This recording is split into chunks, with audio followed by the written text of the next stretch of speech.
क्या फायदा है जी? आपको ही मध्य प्रदेश में क्या मिलता है, फिर आप क्यों जाते हैं? फिर तो वही बात होगी ना, मध्य प्रदेश में आपको क्या मिलता है? खाता ही खुलता है एक आध, तो बस देखिए सफलता, आप भी तो कुछ ना कुछ उम्मीद के साथ जा रहे हैं ना। नहीं नहीं, मैं आपको बता रही हूँ भाई, बीजेपी तो अपने आप को तथाकथित विश्व की सबसे बड़ी पार्टी कहती है ना। और तेलंगाना में तो ये जाकर अपना तेलंगाना में तो ये सरकार बनाने का दावा कर रहे हैं कि सरकार बनाएंगे हम। मिजोरम में तो सरकार बनाने का दावा कर रहे हैं। और खुद बीजेपी के बड़े साहब, जो बीजेपी के बड़े साहब है, वो सारे राज्यों में गए। ठीक है, मैं आऊंगा क्योंकि मुझे राहुल राजभर जी से भी एक कमेंट लेना है। एक रिएक्शन आए जी, आप ये बताइए ना, इम्पैक्ट पड़ेगा, लोकसभा चुनाव पे असर पड़ेगा? आप ये मुझसे पूछ रहे? जी जी। आपने मुझे अपनी बात कंप्लीट नहीं करने दी। चलिए खैर, मैं आपकी इस बात का भी जवाब दे देती हूँ। हाँ। देखिए, लोकसभा की अगर आप बात करें तो जितने चुनाव, अभी लोकसभा का जो उपचुनाव है वो लिटमस टेस्ट है। जो 2024 में लोकसभा चुनाव होने वाला, तो लोकसभा का जो उपचुनाव है वो लिटमस टेस्ट है। जैसे मैनपुरी उपचुनाव हुआ है लोकसभा का, उसमें बुरी हार हुई बीजेपी की। फिर आप आजमगढ़ और रामपुर, फिर आजमगढ़ और रामपुर, आप बिल्कुल सही प्रश्न कर रहे हैं, लेकिन मैं लेटेस्ट चुनाव का बता रही हूँ। अच्छा। जो लेटेस्ट लास्ट जो चुनाव हुआ है, लास्ट चुनाव मैनपुरी लोकसभा उपचुनाव हुआ, जलंधर। ये तो आपके लिए दिक्कत हो जाती ना मैम। मैनपुरी जैसा चुनाव अगर आप हार जाते तो फिर तो समाजवादी पार्टी के वजूद पर ही सवाल खड़ा हो जाता ना। शर्मा जी, वैसे तो आपको मैं तारीफ करना चाहती हूँ कि आप बहुत अच्छी न्यूज चलाते हैं, बहुत अच्छी एंकरिंग करते हैं, लेकिन आप मुझे भी उतना बोलने का मौका दीजिए जैसे सबको। नहीं, आप लेटेस्ट जो कर रही है ना, मैं काउंटर बात कर रहा हूँ। न्यूज देखती रहती हूँ, मैं आपकी न्यूज देखती रहती हूँ, बहुत अच्छी एंकरिंग आप करते हैं। चलिए, आप हौसला अफजाई करिए, वो बहुत शुक्रिया आपका। हाँ, जल्दी से बात रखिएगा, मैं और भी नहीं, जलंधर में तो बीजेपी लोकसभा उपचुनाव हुआ था जलंधर में अभी कुछ महीने पहले, बीजेपी चौथी पोजीशन पे थी, बीएसपी से भी पीछे। तो ये कहां से, ये इनके खुद के जो बड़े साहब है वो कहते हैं कैंडिडेट को मत देखिए, हमारा चेहरा देखिए, मेरे चेहरे पर वोट दीजिए। उत्तर प्रदेश के सीएम से लेकर सारे केंद्र प्रदेश के नेता गण वो कहते हैं कि कैंडिडेट को ना देखिए, बड़े साहब के चेहरे पर वोट दीजिए। चलिए नाई जी, मैं लौटूंगा एक बार राहुल राजभर जी को भी एक कमेंट। राहुल राजभर जी, क्योंकि देखिए कांग्रेस मध्य प्रदेश में उम्मीद लगाए बैठी है, राजस्थान में लगाए बैठी है, छत्तीसगढ़ में एग्जिट पोल में आपकी वापसी नजर आ रही है। नाई जी, आऊंगा मैं लौट के, आपको क्या उम्मीदें हैं? और सर, इन नतीजों का असर लोकसभा पर पड़ेगा, आप राहुल जी देखते हैं?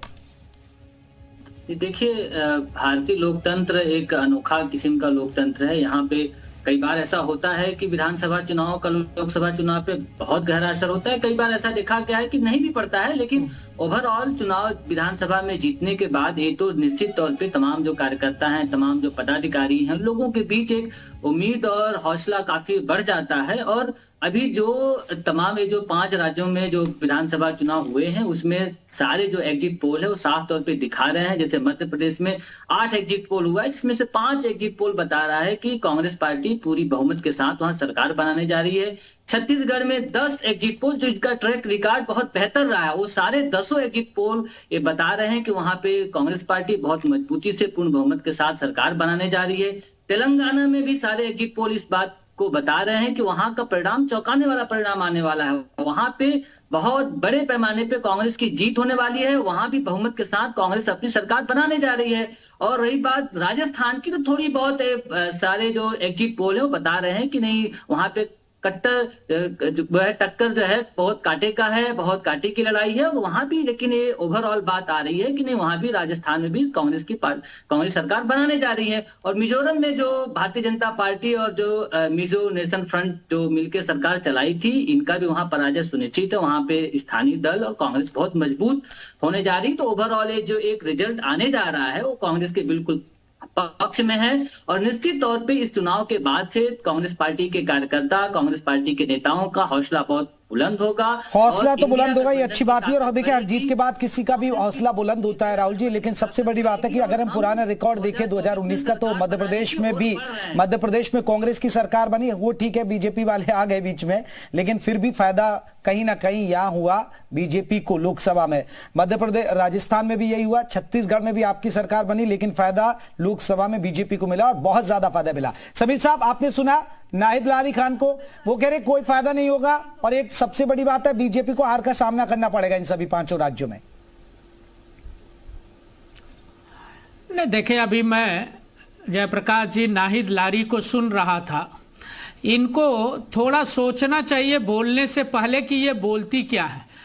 ये और इनके नेता मुंगेरी लाल के हसीन सपने देखते हैं,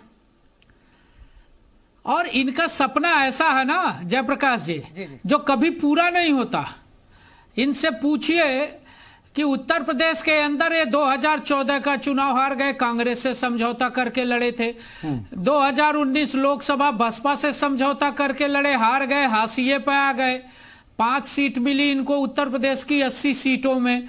2022 में विधानसभा का चुनाव हार गए, 2023 के नगर निगम का चुनाव हार गए। उत्तर प्रदेश के अंदर निरंतर हार का सामना देखने वाले और हाशिए पर खड़ी समाजवादी पार्टी के नेता और प्रवक्ता मध्य प्रदेश, छत्तीसगढ़ और राजस्थान के अंदर, अब मैं अगर पूछूं नाहिद लारी से कि मध्य प्रदेश की कितनी विधानसभा की सीटें हैं और कितने पर आप लड़ रहे हो, ये नहीं बता सकती हैं। राजस्थान में कितनी सीटें हैं, कितने पर लड़ रही हैं, नहीं बता सकती है। छत्तीसगढ़ में कितनी सीटें हैं, कितने पर लड़ रही हैं, नहीं बता सकती है। तेलंगाना में आपका क्या अस्तित्व है, नहीं बता सकती। मिजोरम में कहां है, नहीं बता सकती। लेकिन भारतीय जनता पार्टी को आईना जरूर दिखाई। लेकिन समीर जी आईना इसलिए भी दिखाया। देखिए आपने अभी उन्होंने क्योंकि उदाहरण दिया ना, लेटेस्ट जो नतीजे आए उन्होंने उदाहरण यूपी का ही दिया, उन्होंने मैनपुरी का दे दिया। हालांकि मैं घोसी भी जोड़ देता हूं सर, घोसी भी आप हार गए थे।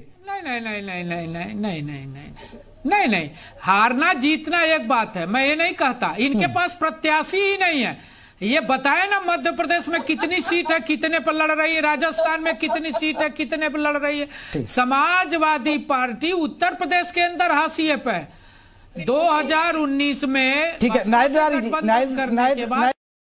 जी का जवाब ले लेते हैं। आज तक चुनाव नहीं जीत पाई। ठीक है, हाँ ले लीजिए। शर्मा जी, मुझे इसलिए हंसी आ रही थी क्योंकि समीर जी जो है सपने की, मुंगेरी लाल के सपनों की बात कर रहे थे।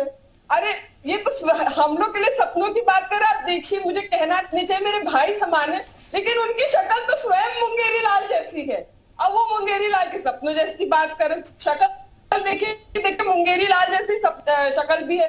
खैर मैं ऐसी बात करना नहीं चाहती थी। नहीं तो मैं भी चाहूंगा ना नाहिद लारी जी, आप व्यक्तिगत टिप्पणी ना करें। देखिए किसी की शक्ल कैसी है वो तो देखिए खुदा ने दी है ना, वो तो अब उसको आप ऐसे मत करिए ना, व्यक्तिगत टिप्पणी मत करिए, आप मुद्दों पर बात करिए ना। नहीं जयप्रकाश जी, ये नाहिद लारी का संस्कार है, ये संस्कार है इनका, इनकी पार्टी का भी यही संस्कार है। ये अखिलेश यादव की पार्टी की नेता है, प्रवक्ता है, जो अखिलेश यादव की पार्टी के नेता मुलायम सिंह जी कहते थे कि लड़कों से गलती हो जाती है।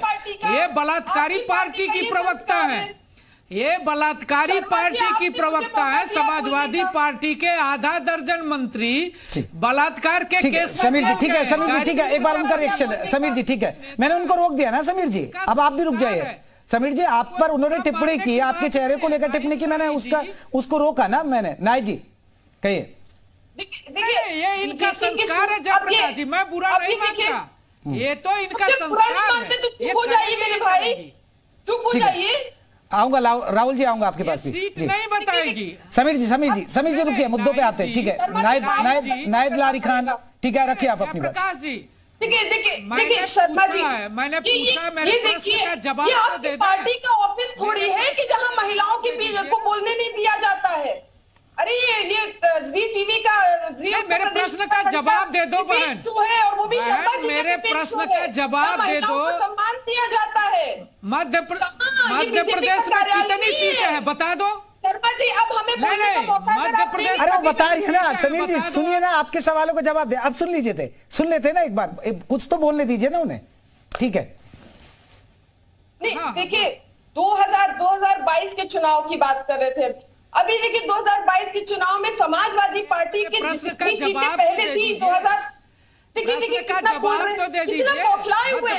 कितनी सीटें बता दीजिए असेंबली की। अरे बिल्कुल मैं बताऊंगी, चेहरा भी देख लेना, 22 का भी असेसमेंट कर लेना, बता दो ना कितनी सीट है, कितने पे लड़ रही है। मध्य प्रदेश में समाजवादी पार्टी 69 सीटों पे लड़ रही है और राजस्थान में 5 सीटों पर। अब कृपया करके चुप हो जाइए, अगर जनरल नॉलेज टेस्ट कर लिया हो तो चुप हो जाइए, चुप हो जाइए।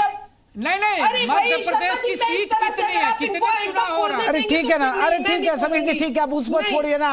अब यहाँ जीके आप मत लीजिए ना, उनकी जीके टेस्ट ले रहे हैं आप, तो छोड़िए, उन्होंने बता दिया आपके। अब मुद्दों पे बात करते ना। जीके नहीं ले रहा हूँ, जीके नहीं ले रहा हूँ, ठीक है जयप्रकाश जी, नायद लारी जी, अब रखिए अपनी बात। समीर जी प्लीज प्लीज, देखिए ऐसे डिबेट खराब हो जाएगी आप। समीर जी प्लीज आप शांत हो जाए प्लीज। हाँ नायद लारी जी, फिर आपको मौका दूंगा मैं, ठीक है, मेरे प्रश्नों का जवाब। अरे ठीक है ना समीर जी, हो गई अब नायद जी। क्या प्रश्नों का जवाब? अरे ये वो पार्टी है जिनके बड़े नेता जो आज तक 10 साल हो रहे प्रेस कॉन्फ्रेंस तक नहीं किया कि पत्रकारों के प्रश्नों का सवालों के जवाब दे देते। अगर पत्रकारों से ही, आप जैसे पत्रकारों से शर्मा जी अगर वो प्रेस कॉन्फ्रेंस करके वार्तालाप कर लेते तो आज देश प्रदेश की स्थिति सुधर गई होती, क्योंकि आप लोग जो है देश हित में, प्रदेश हित में, जनहित में मुद्दे उठाते। कहां ये प्रश्न पूछ रहे, हमसे किस मुंह से प्रश्न पूछ रहे?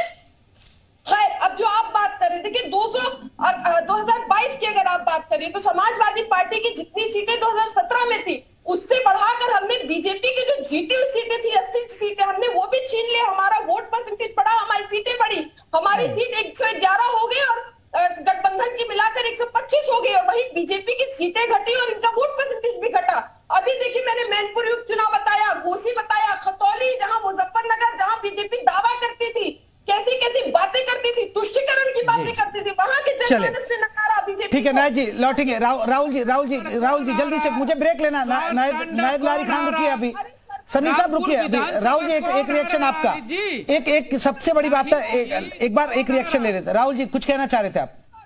बिल्कुल मैं कहना चाह रहा था कि जिस तरह से भारतीय जनता पार्टी के प्रवक्ता मुंगेरी लाल का सपना कह के उस मुंगेरी लाल को अपमानित कर रहे हैं, जिसको कर्पूरी ठाकुर जी जब बिहार में मुख्यमंत्री थे तो जो मुंगेरी लाल आयोग का गठन किया था, उसके बाद से जो है, और मुंगेरी लाल आयोग का गठन इसलिए किया गया था ताकि पिछड़ों को, दलितों को अधिकार दिया जा सके।